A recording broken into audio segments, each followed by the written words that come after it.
Ladies and gentlemen, on this episode of Hidden History, we have a great show for you today. Huey Long was governor of Louisiana from 1928 to 1932 and was elected to the U.S. Senate in 1930. A Democrat of the New Deal era, he was a radical populist, a sort we are unfamiliar with today. As governor, he sponsored many reforms that endeared him to the rural poor, the unemployed, and young adults seeking a better education. Many of his initiatives as governor were models for the New Deal. An ardent enemy of corporate interest, he championed the little man against the rich and privileged. The Kingfish wanted the government to confiscate the wealth of the nation's rich and privileged. He shared his program, Share Our Wealth, and was assassinated before he could challenge FDR. Today, we take you through the life and times of the fascinating man, the Kingfish, the Baron of Louisiana, Huey P Long. It's the first Hidden History episode of the holiday season, and hope everything is going well so far for you and your family. Today we're talking about Huey Long. We're going a little bit back into the New Deal era. Very, very exciting stuff. Something we have done before on the show, but never really to talk about Huey Long. We have been, very, very excited to be back here doing this. One of my favorite podcasts to do for the holiday season. Definitely one of the more popular and more successful ones we have had. So it's always, of course, a pleasure to get back to it. All right. So Huey Long, called the Kingfish, and today we're getting our source material from the Social Welfare Library and the Social Security History Project. So he was pretty much the Baron here of Louisiana. He was known for being, deeply, deeply tied to a lot of these, to the New Deal movement, and someone who really was in a very radical way, even more radical than FDR, because if you think about why FDR was where he was at that time and what he was really trying to do, he was trying to pretty much mend capitalism up by pretty much bringing it a little bit more off of kind of the crazy edges, making it a little bit more refined, making it possible more for, democratic input into the economy. And that was really the purpose that served, whether he knew it or not, or was kind of consciously trying to do it or not, which I would say he probably was to kind of preserve the current order of things to live another day. Huey Long coming at it maybe a little bit differently.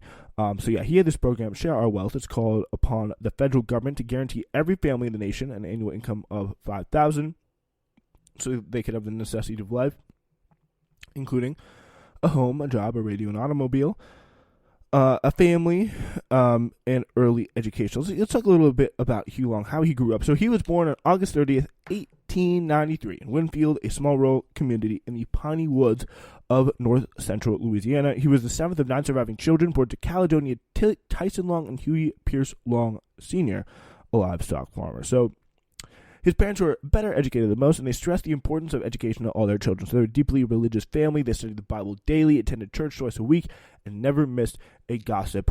They never missed a gossip around town. No, they never missed a gospel revival. So Huey's mother was a universally remembered as a remarkably tolerant and compassionate woman, often sending her children to the homes of less fortunate neighbors with gifts of food and clothing. So again, this was definitely kind of a very common way for a lot of people in America, just because, the structure of how our society works versus other societies in Europe and things like that, to kind of get towards this kind of more radical left-wing position, was having it through a lot of times people who are in a kind of comfortable economic positions, who see things and kind of experience, feel a little bit, through whatever purpose that their position is, not entirely, it's not sustained in a fair society. Let's just say that. And, that can come in a lot of different ways, and it could result into a lot of different things. But for, Huey Long, he was apparently, he was out there sending the children to the homes of, Huey's mother was, of neighbors with gifts of food and clothing. So Caledonia Long imbued her children with a strong sense of righteousness and fairness. In addition to her values, Caledonia appeared to have passed that brilliant intellect and photographic memory to Huey. So definitely passing those values of kind of a redistributed model with the kind of share our wealth mindset. So there was no public school in Winfield, so she homeschooled her children until more formal education became available. In 1903, at the age of 11, Huey started 4th grade in public school, far ahead of his class. He was quite bored, and he was a little bit of a debate lord in high school, where he won a scholarship to LSU as third prize in a statewide debating competition in Baton Rouge. However, he could not afford the textbooks or room and board to attend. So this is kind of in 1903. This is when he started 4th grade in public school. So, at age 17, this is about 6 years later. So, 1909. So think about like what college is. That is, way before college, and that's like, at least 20 or so years, 25, 30 years before college becomes a very much accessible thing. Because after the war, right, is when people with the GI Bill, college becomes more and more of an accessible thing. So even as someone who is kind of in better educated than most in the small town community, a little bit, we call it like the, burgeoning middle class at that time, he still was not quite going to all the best. He was not like in the best position to the point, where college would be an completely accessible thing for him. So instead, he decided to become a traveling salesman. At age 17, he began touring the South for various companies, selling everything from cooking oil to patent medicine. So, kind of get that hustler spirit early on. He was a natural salesman and immediately exceeded all expectations, incredibly charismatic both inside and out. He learned how to advertise, draw a crowd, and dress well to make a good impression. He found that music not only attracted people, but put them into a buying mood. Most importantly, by visiting people's homes, he learned how they lived and how to connect with them. All of these elements would appear later on in his campaign for public offices. I'm sure you can kind of begin to see the seeds here of a new kind of political philosophy, and how these values and all these kind of foundations build up to kind of see and, shape, I guess, the future political campaign of Huey Long. So, Long met Rose McConnell at a baking contest he had organized in Shreveport to promote a large substance called cotyledone. Instantly smitten, he deftly awarded the 2 top prizes to Rose and her mother. Oh wow, what a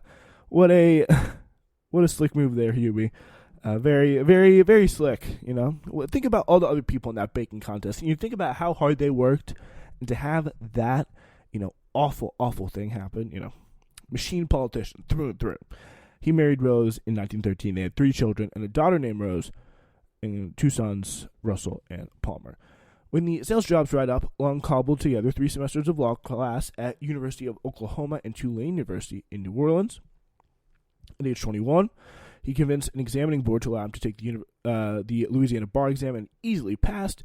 He moved his family to Shreveport in 1918, where as a lawyer, he primarily represented small plaintiffs against large businesses, including workers' compensation cases. So this is kind of where you begin to see his values and his kind of position as someone who was not, quite a member of the working class by any stretch of the imagination. He was definitely someone who was much more, his values came from his kind of intellectual experience much more than his day-to-day life, which is, a key separation point, I think. But it definitely did make him, I think, a lot more sympathetic during this time to the working class movement. And, there really was, at the time in Louisiana, it's a very, very important thing. There was really worker action happening in many, many places throughout the country at that time, but it just was not happening in Louisiana. It was very much a state that was very much tarnished by the legacy of slavery, with sharecropping existing for, a lot of people, both black and white, making it very hard to kind of get that kind of industrial labor action or kind of farmer labor action that we saw in the North and the Midwest. So, that would, I think, have some kind of consequences later on in terms of what we see from Huey Long's campaign and kind of how effective it ends up being. So, Long moved the family again to Shreveport, and he made a name for himself by being an outspoken reformer by taking on the biggest businesses in town and lobbying the state legislature for workers' compensation reform. So, he was not somebody who messed around when it came to that stuff by any stretch. So, yeah. Into politics he goes at age 25. In 1918, he won a seat on the Louisiana Railroad Commission, later named the Public Service Commission. He used his position on the commission to build a name for himself as a champion for the common man, fighting against utility rate increases and oil pipeline monopolies. He became chairman of the Public Service Commission in 1922 and won statewide acclaim after he sued the Cumberland Telephone Company for unjustly raising rates by 20% and successfully arguing the case on appeal before the U.S. Supreme Court. The phone company was forced to send refund checks to 80,000 overcharged customers. So yeah, if you're getting a check in the mail and Huey P. Long is responsible, it's got to look good for Huey P. Long. In 1924, he made his first statewide bid for public office by running for governor at age 30. An election dominated by race. So in 1924, this was really around the time where we had that reactionary period with the Ku Klux Klan being probably at one of its strongest points in American history. So he refused to play the race card, and he really just, talk about that economic anxiety all day, baby. And that was not a time where people would call you racist if you mentioned, the white working class. Believe me, I think you can probably put that together there, but he did not win. He came third, missing the runoff by less than 7,400 votes. At the next election in 1928, he was elected governor of Louisiana by the largest margin in the state's history. As governor, Long immediately pushed a number of bills through the legislature to fulfill his campaign promises. During his term, these initiatives resulted in 9,700 miles of new roads, 111 new toll-free bridges, free textbooks, adult education programs, night courses for adult literacy, hospitals, and piping natural gas to New Orleans, and many others. So really, really big there. Okay, so before we get into what he did here as governor a little bit more, I want to get into the time of how he ran for governor. So this is, again, he has that 1924 loss. Race, especially in the South at that time, being a very, very big deal. This kind of reactionary sentiment really, really swelling up. And then we get to 1928. So in 1928, Huey Long gets third, and coming off in 1924, and decides to run again. This is from HueyLong.com. In 1928, Huey Long ran again for Louisiana governor campaigning with the slogan, "Every man a king, but no man wears a crown." So a phrase that was adopted from the populist hero, William Jennings Bryan. Huey's revolutionary campaign of victory toppled the corrupt political establishment that had ruled since French Louisiana, and his politics would never be the same. Louisiana was run by the New Orleans-based political establishment called the Old Regulars, who are deep ties all the way back to kind of original colonialism and kind of like cotton and sugar and all the kind of crops that would come deeply tied to kind of the slave trade and all that stuff. Who exercised really total control of the state government through legislature and local network of sheriffs and courthouse rings. These machine politicians enjoyed a mutually beneficial relationship with the wealthy planter class and large corporations and utilities who were given free rein to profit from the state in return from their support. Meanwhile, Louisiana was widely regarded as the most backward state in the nation. Again, public education, a lot of people are really are skeptical about all the government and kind of funding and spending that was spent on the South after Reconstruction and all that. And really, the big reason why it was because they had to actually start the government. Because before the Civil War, and definitely for long periods after it in significant parts of the South, there was really no public education. And 1 in 4 adults could not read. Most families could not afford to purchase their textbooks required for their children to attend school. Dirt roads, abundant water, hazardous travel made things really, really difficult. The poll tax hindered lower classes from voting, and the poor paid disproportionately high property taxes for state services they never received. Again, who did that affect most? Black people. A brilliant orator. Long, really, he kind of put on his bootstraps, went through all these kind of rural northern parishes, went through, kind of empathized with them, found out what their problems were, the kind of things that I was just talking about. It is really actually kind of addressing their problems and understanding he actually ran kind of a material-based, policy-based campaign saying, you have problems in your life here because here's exactly what I'm going to do to fix them. He kind of went back also as well to the kind of Roman Catholic gilded part, of the South, the parishes and around kind of New Orleans. Think about, the Awakening. That if you've read Kate Chopin, that book, and any point in your life, you will remember that locale is kind of what you're thinking there, going there, kind of supporting the Roman Catholic candidates, kind of more on a religious line. So Long won the election by the largest margin in the state's history in 1928. So it was a big, big deal. And this was before the stock market crash and everything, because largely there, I mean, the Great Depression didn't even really need to happen, because they were not living life in kind of the same way that a lot of Americans were living it, black or white. They were just poor as hell.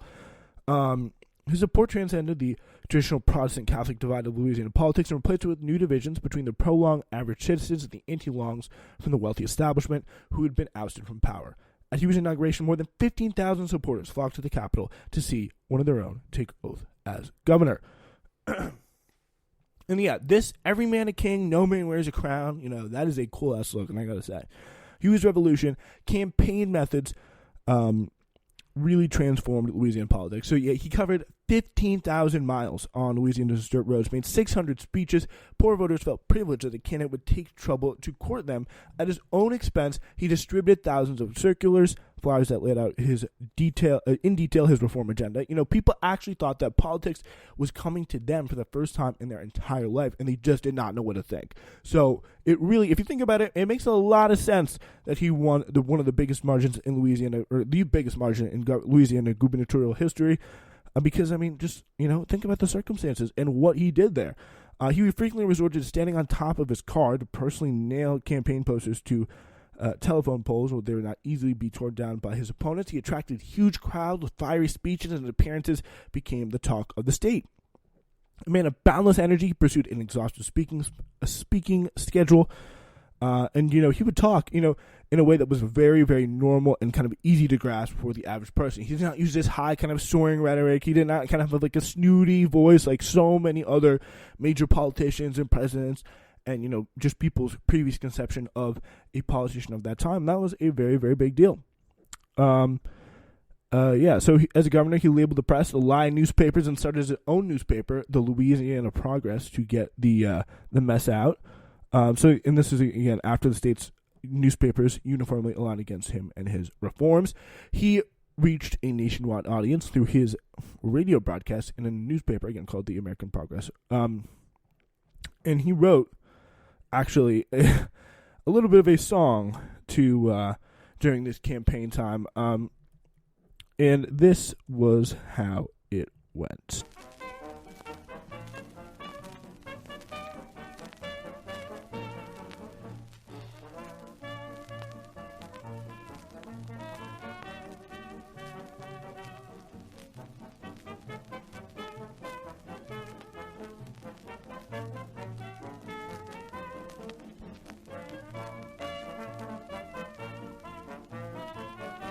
So Long gets into office in 1928, largest margin there in the state's history, a big, big deal.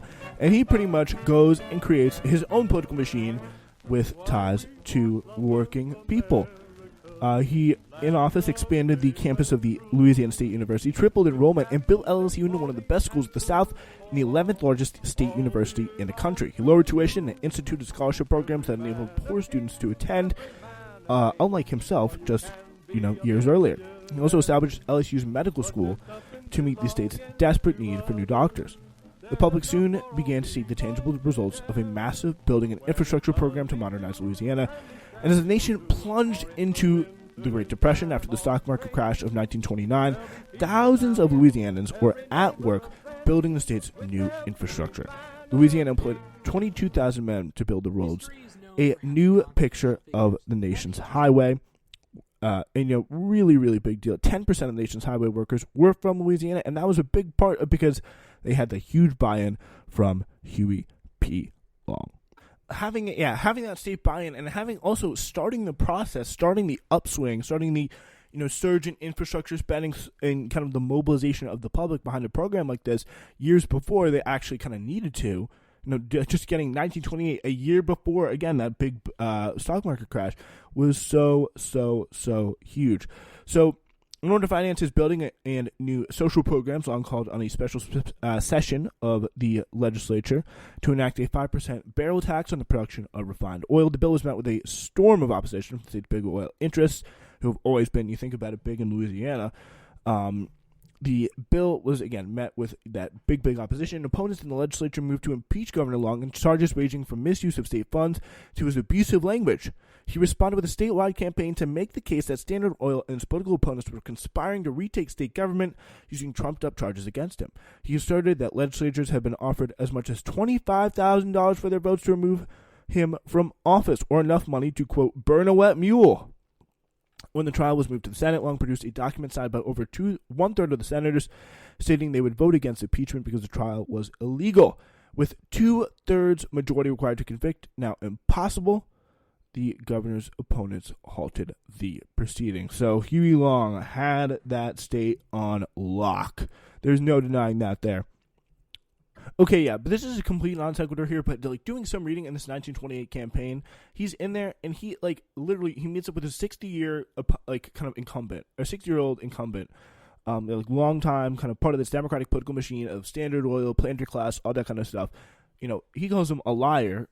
Huey gets called a liar, and Huey just socks him in the face. Sent him to the hotel. You know, 1920s politics was different. What am I going to tell you? And I hate to kind of like jump around here. So we have this impeachment, but this is really how he is able to survive this impeachment. So it starts off, once he got in office in May 1928, he pretty much fired hundreds of opponents in the state bureaucracy at all ranks, from cabinet level heads to departments of state to like state road workers. Like previous governors, he filled the vacancies with patronage appointments from his network of political supporters. Every state employee dependent on Long for a job was expected to pay a portion of their salary at election time directly into his campaign fund. So that is how, you know, he got that power, and that is how he got that state on lock. He was the political baron of Louisiana, and, you know, HueyPLong.com likes to talk about, he dismantled a great political machine.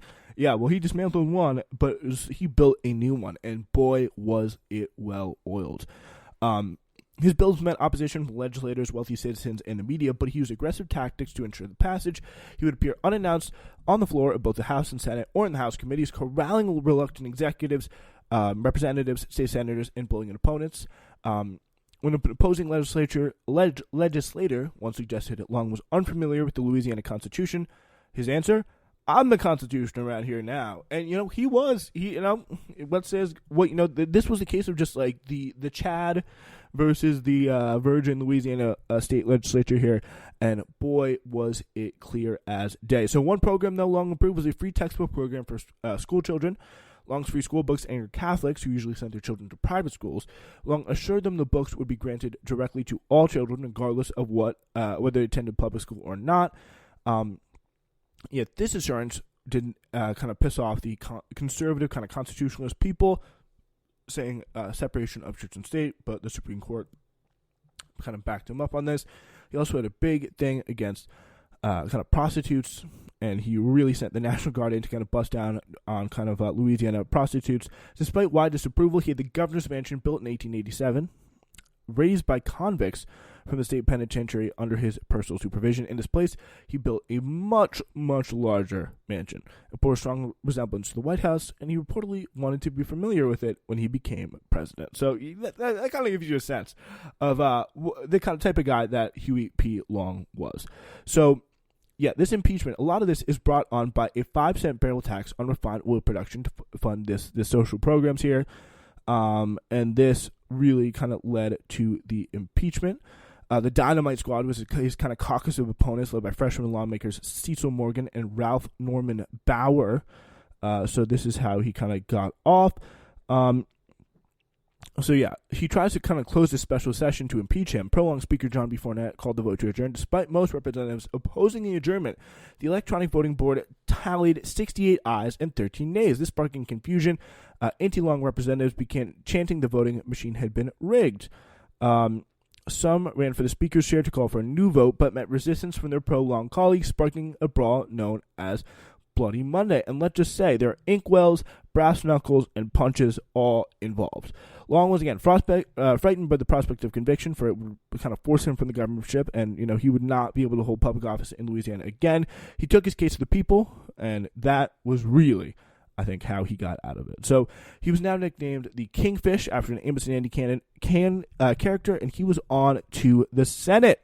He announced his candidacy for the U.S. Senate in the 1930 Democratic primary, only hanging around in the governorship for 2 years. He framed his campaign as a referendum. If he won, he presumed the public supported his programs over this opposition of the legislature. If he lost, he promised to resign. His opponent was the incumbent Joseph E. Ranzel, the Catholic senator, whom Long endorsed in 1924 to kind of gain support with the Catholic base in the South. At 72 years old, Ranzel had been in the Senate since Long was 4 years old.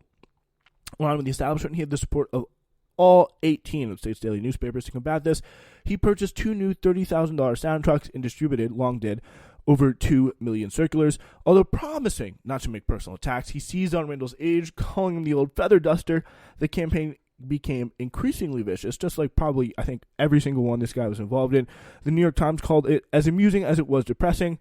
Long critic Sam Irby, set to testify on Long's corruption to state authorities, was abducted by Long's bodyguards shortly before the election. And yeah, again, this is a key thing here. After the kind of impeachment attempt, after the real attacks and personal threats by the oil industry, he starts getting security. Surrounded by Long's guards, he gave a radio address which he confessed he had actually been asked Long for protection. He had actually asked Long for protection. The New Orleans mayor labeled it the most heinous crime in Louisiana history. So that kind of turned things around quite quickly. I don't know what to tell you, man. This guy, he had Louisiana on lock. He knew how to run things. Let's just say that. Ultimately, on September 9th, 1930, Long defeated Ranzel 57.3 to 42.7%. There were accusations of voter fraud against Long. Voter records showed people voting in alphabetical order, among them celebrities like Charlie Chaplin, Jack Dempsey, and Babe Ruth. Although his, every election was still on the top. Come on. Although the Senate term began on March 4th, 1931, Long completed most of his 4-year term as governor, which did not end until May 1932. He declared that leaving the seat vacant would not hurt Louisiana. With Ranzel as senator, the seat was vacant anyway, he says. But occupying the governorship until January 25th, 1932, Long prevented Lieutenant Governor Sear, who threatened to undo Long's reforms, from succeeding in the office. So, this is what this guy did. He was one of the few people, I think, that this country has ever had to kind of bend the will of the state to the side of the working class, I guess, in a way. You could argue that was much more about him and his kind of own personal ego, which I think would certainly be a fair point, but a lot of the residual effects of him helping his own ego also helped the working class in a big way. You see all these things he's doing, these are all things that have been done in time immemorial by the other side, by the rich, by the powerful, by the elite, and they're easily able to do it. But this is one of the few times in history, which to me makes this so fascinating, that they've been able to kind of, do this. Long prevented, this Governor Sire, who threatened to undo Long's reforms from succeeding to the office. On October 1931, Sir Sire learned that Long was in Mississippi and declared himself the state's legitimate governor. In response, he ordered the National Guard to surround the capital to block Sire's coup d'etat in petition to the Louisiana State Supreme Court, successfully arguing he'd vacated his office of lieutenant governor when trying to assume the governorship, and the court ejected Sire from the position. Now governor and senator-elect, Long returned to competing his legislative agenda with renewed strength. He continued his intimidating practice of presiding over the legislature, shouting, "Shut up!" or "Sit down" when the legislators voiced their concerns. In a single night, he passed 44 bills in just 2 hours, one every 3 minutes. Jesus Christ, this man is a machine. He later explains his tactics, saying, quote, "The end justifies the means," And, to be fair, it did. Long endorsed pro-Long candidates and wooed others with favors, often joking his legislature was the finest collection of lawmakers money can buy. He did try to hide it. Give him credit. He did not try to hide it. He organized and concentrated his power into a political machine, a one-man operation, according to Williams. And this is probably, I think where we get the biggest, the biggest and, most legitimate kind of value or criticism of somebody like Huey P Long is because he ran that one-man operation. There was no effort to organize unions in the state. There was no effort to actually get democratic input in the economy. He definitely walked around a lot, but he did it all himself. He did it all with himself and his friends, his cronies, or whatever, and he wasn't getting any actual workers to input on the situation. And that, I think, is probably the best and probably most legit critique of Long you can have here. So yeah, he endorsed the pro-Long candidates and wooed others with favors, and he placed his brother Earl in charge of allotting patronage appointments to local politicians and signing state contracts with businessmen in exchange for loyalty. He appointed allies to key government positions, such as giving Robert Maestri the office of Conservation Commissioner, and making Oscar K. Allen, his friend of the Louisiana Highway Commission, his old job. So Maestri deliberately neglected regulation of energy companies in exchange for industry donations to Long's campaign fund, while Allen took direction from Earl on which construction and supply companies to contact for road work. So, this was very much a kind of political machine that had been reestablished, and kind of concerned by these tactics, Long, opponents charged he had become the virtual dictator of the state. To address low cotton prices amid a Great Depression surplus, Long proposed major cotton-producing states mandate a 1932 cotton holiday, which would ban cotton production for the entire year. He further proposed the holiday be imposed internationally, which some nations, including Egypt, supported. In 1931, he convened a cotton conference, which is interesting. So he really was unusual among Southern populists, and that while he had achieved tangible, actual, real success, and he actually, Williams here, this is a guy who wrote about his work. He concluded the secret of Long's power in the final analysis was not in his machine or his political dealings, but in his record. He always delivered something. Referencing Long's contribution to Louisiana, Robert Patton Warren, a professor at LSU during Long's term as governor, stated, "Dictators always give something for what they get." That's two ways of putting it, but again, this is an actual democratic agenda. You could say there was a dictatorship before of the oil companies and of the kind of oilocracy and the energyocracy, like Standard Oil and all that stuff. But then Long comes in, and the question is, for Long, is it kind of a working class style government, or is it a Huey Long style government? That is the big, big question. All right, so, just again, to recap kind of somewhat what he did, he created a public works program that was unprecedented in the South, constructing roads, bridges, hospitals, schools, and state buildings. During his 4 years as governor, he paved highways in Louisiana's highways in Louisiana from 331 to 2,301 miles, and constructed 2,816 miles of new gravel roads. He really just changed the face of the state there in an incredibly big way. So now Long is finally in the Senate, and he has to support FDR in the 1932 presidential election, obviously supporting FDR, the national DNC. He kept the delegations of several wavering Southern states in the Roosevelt camp. Due to this, he expected to be featured prominently in Roosevelt's campaign, but was disappointed with the peripheral speaking tour limited to 4 Midwestern states. Not discouraged after being snubbed, though, he found other venues for his populist message. He endorsed Senator Hattie Caraway of Arkansas, a widow and underdog candidate in a crowded field, and conducted a whirlwind 7-day tour of that state. During the campaign, Long gave 39 speeches and traveled 2,100 miles and spoke to over 200,000 people. And in an upset win, Caraway became the first woman elected to a full term in the Senate. Returning to Washington, Long gave theatrical speeches which drew wide attention. Public viewing areas were crowded with onlookers, among them a young Lyndon B. Johnson, who said he was simply entranced by Long. And you can really see, I think, it was very, very interesting. Two of their kind of like Southern styles, hardcore, aggressive people.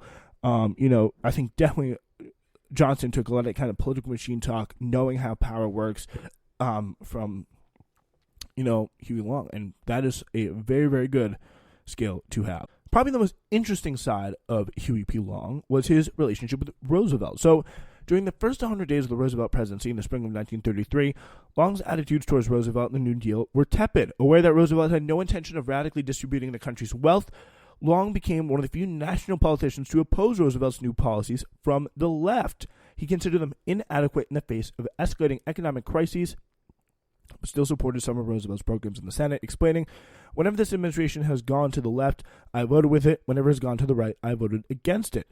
He long opposed the National Recovery Act, claiming it favored industrialists. In an attempt to prevent its passage, Long held a lone filibuster, speaking for 15 hours and 30 minutes, the second longest filibuster ever at the time. Roosevelt administration and the United States Senate that they were making a serious mistake when they began the NRA. They sat up and called General Hugh S. Johnson down here to take charge of that particular newly created government. And they began to prescribe a code for the man that was a washing, and a code for the man that was a pressing, and a code for the man that was a milking, and a code for the man that was making candlesticks, until they finally got 900 codes and rule books, many of which were as thick as a Webster's unabridged dictionary.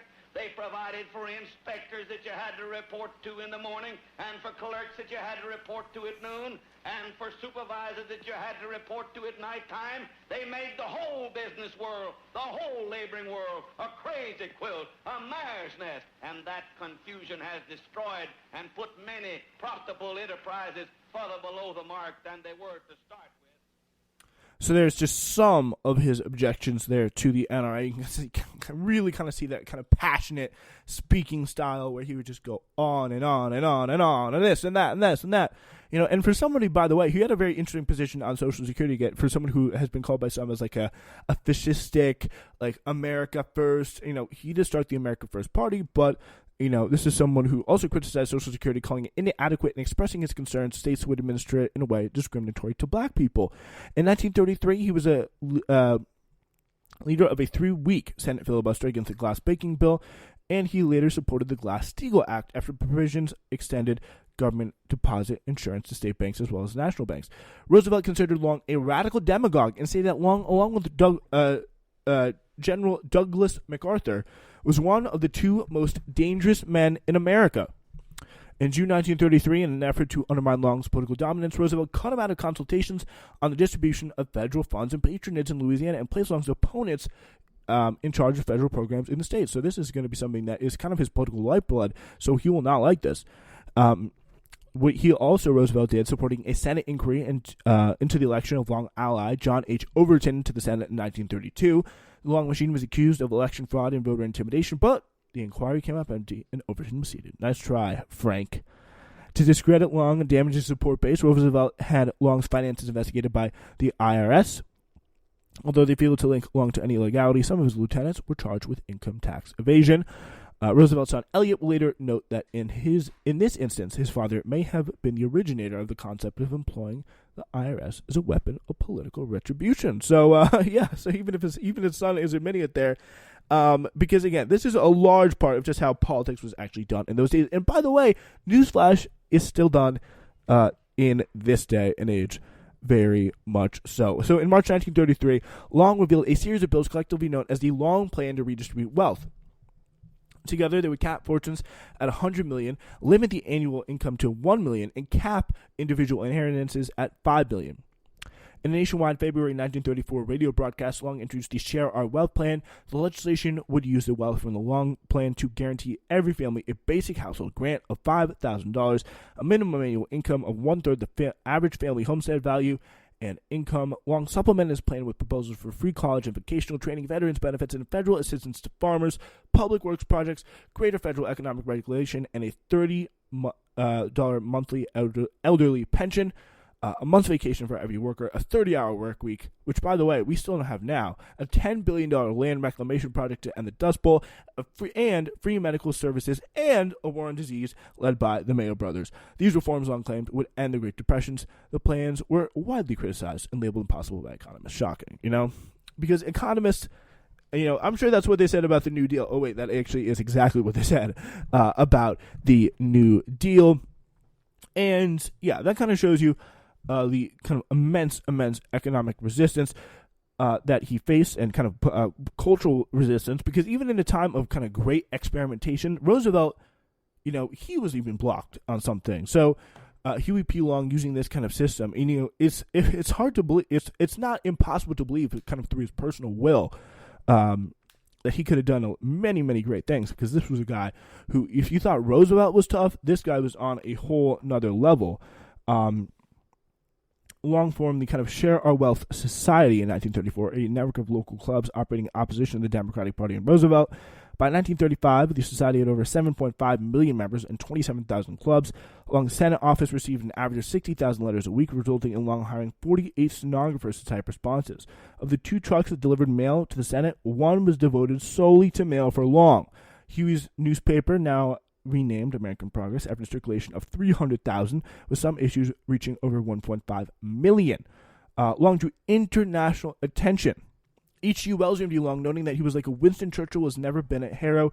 He abounds in promises.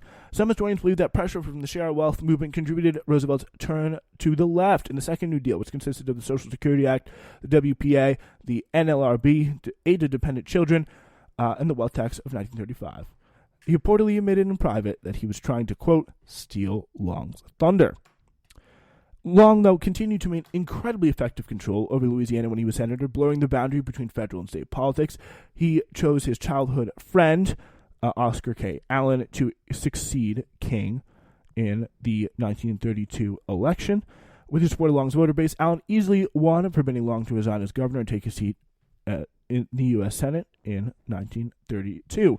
Allen, widely viewed as a puppet, dutifully enacted Long's policies. When Long visited Louisiana, Allen would relinquish his office for the senator, working instead at a receptionist desk. Damn, that's just like, that's rough. Though he had no constitutional authority, he had the authority of being, the alpha of the room. He was just like, in terms of, that just sounds so dumb. I if you were listening to that and you cringed, I do not blame you. If you want to turn off the podcast now, that's totally fine. But that is just, few type of people are really like that, and that is just somebody who, through just pure, like, there are few people in American history like that.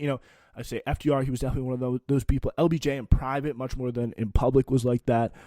Teddy Roosevelt also had a very kind of similar situation. Just had a real kind of charisma and just the will to muscle and push through anything. That is kind of what I mean by it just assert himself in kind of any room he was in, regardless of the political circumstances and whatever bad political position he may have been in at the time. So let's go now to 1935. So popular support for Long's Share Our Wealth program raised the possibility of a 1936 presidential bid against incumbent FDR. When questioned by the press, Long gave conflicting answers on his plans for 1936. Long's son Russell believed his father would have run on a third-party ticket. That's evidenced by Long's writing of a speculative book, My First Days in the White House, which laid out his plans for the presidency after the 1936 election. By the way, this is somebody who was already very much deeply, always had it in the back of his mind, according to all accounts. In the spring of 1935, he undertook a national speaking tour and regular radio appearances, attracting large crowds and increasing his stature. As a well-attended Long rally in Philadelphia, a former mayor told the press, there are 250,000 Long voters in the city. Regarding Roosevelt, Long boasted to the New York Times' Arthur Knock, "He's scared of me. I can outpromise him, and he knows it." And, this guy, He definitely could, but you could outpromise it and do it in a way that was actually, effective. Because you can promise it a lot, and it's not always going to be politically effective. As the 1936 election approached, the Roosevelt administration grew increasingly concerned of Long's popularity. So much so that James Farley, the DNC chair, commissioned a secret poll in 1935. Farley's poll revealed that if Long ran on a third-party ticket, he would win about 4 million votes, which is about 10% of the electorate. In a memo to Roosevelt, Farley expressed concern that Long could split the vote, allowing the Republican nominee to win. Diplomat Edward M. House warned Roosevelt that many people believe he can do to your administration what Theodore Roosevelt did to Taft in 1912, which is really screw him. Many, including Hare, Williams, and Roosevelt, speculated that Long expected to lose in 1936, allowing the Republicans to take the White House. They believed the Republicans would worsen the Great Depression, deepening Long's appeal. According to Roosevelt, that would bring the country to such a state by 1940 that Long thinks he would be made dictator. So they were really kind of seeing a huge threat from Long at the time. Meanwhile, Long had been consolidating power in 1935, leading to talk of armed opposition from his enemies in Louisiana. They increasingly evoked the memory of the Battle of Liberty Place in 1874, in which the White League staged an uprising against Louisiana's Reconstruction government. In 1935, an anti-Long paramilitary organization called Square Deal Association was formed. Included former Governors John M. Parker and Ruffin Pleasant, as well as the New Orleans mayor, who had really hated him for a long time, Sam Walmsley. Standard Oil threatened to leave the state when Long finally passed the 2 cents to 5 cents per barrel oil tax, for which he had been impeached in 1929. Concerned Standard Oil employees formed a Square Deal Association in Baton Rouge, organizing themselves into militia companies and demanding direct action. So you can see where this is going here. So Huey Long, he's getting popular, and people are really starting to fear him in a big way. He's getting more and more, like, the outrage, the fear, also the consolidation of power on the other side is only getting more and more ratcheted up.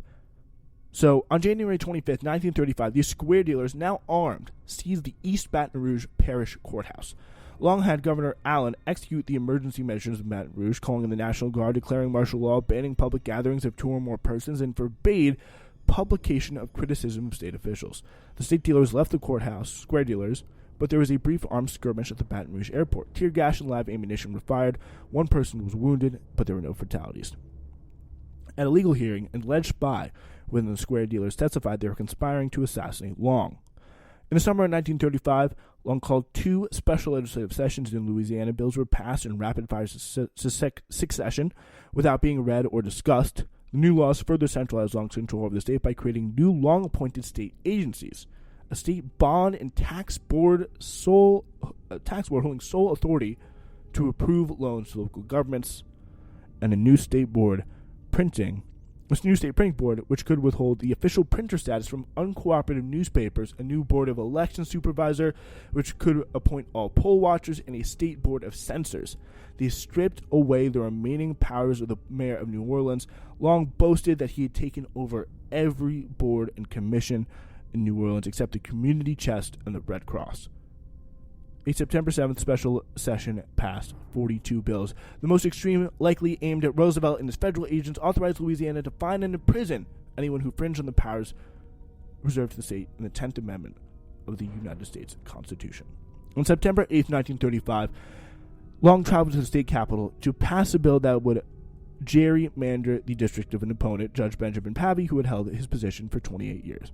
At 9:20 p.m., just after the passage of the bill effectively removing Pavey, his son-in-law Carl Weiss approached Long, and according to the generally accepted version of events, fired a single shot from the handgun 4 feet away, striking Long in the torso. Long's bodyguards, nicknamed the Cossacks or Skull Crushers, then fired Weiss with their pistols, killing him. An autopsy found Weiss had been shot at least 60 times. Long ran down a flight of stairs across the Capitol grounds, hailing a car to take him to Our Lady of Lake Hospital. He was rushed to the operating room where surgery closed perforations in his intestines but failed to stop internal bleeding. He died at 4:10 a.m., 31 hours after being shot. According to different sources, his last words were either, "I wonder what will happen to my poor university I wonder what will happen to my poor university boys," or, "God, don't let me die. I have so much to do." Over 200,000 people traveled to Baton Rouge to attend Long's September 12th funeral. His remains were buried on the grounds of the Capitol. A statue depicting Long was constructed on his grave. Although Long's allies alleged he was assassinated by his political opponents, the federal probe found there was no evidence of a conspiracy. Long's death brought relief to the Roosevelt administration, which would win in a landslide in 1936. Partly publicly admitted apprehension of campaigning against Long. "I always laughed Huey off, but I did not feel that way about him," he admitted. Roosevelt's close economic advisor, Rexford Tugwell, wrote, "When he was gone, it seemed that there had been a beneficent peace had fallen on the land." He had been a major phenomenon. They all admitted that. Tugwell also said that Roosevelt's regarded Long's assassination as a providential occurrence. Evidence later surfaced that suggests that Long was accidentally shot by his bodyguards. Proponents of this theory assert, quote-unquote, accidentally. Proponents of this theory accidentally assert that Long was caught in a crossfire as his bodyguard shot Weiss, and a bullet ricocheted off the marble walls that hit him and further continued the bleeding and made it harder and harder to stop. In the end, Long lived an incredibly influential life and really was someone who, for the first time, provided a glimpse of what could happen, the possibilities at play, if someone used the power of the state and the power of their pure will of spirit to bend the political system to the side of the workers without ever bothering to organize them. Ladies and gentlemen, listeners of the Spencer Walsh Radio Network, happy holidays, and thank you so much for supporting us this year. We are willing to give the gift of audio to you this holiday season, and boy, will it keep coming. We have an action-packed schedule through the 17th of December to the 16th of January, and that all starts with new episodes of Newsflash Now 3 times a week on our old summer schedule of Mondays, Wednesdays, and Fridays. In addition, Hidden History returns with 6 select episodes, 4 on Tuesdays and 2 on select Thursdays, to give you the perfect historical narrative to keep you interested through those times with the family this holiday season. It's been such a great year, and it couldn't have been as good for the Spencer Welsh Radio Network without your support. So, to another year of great audio.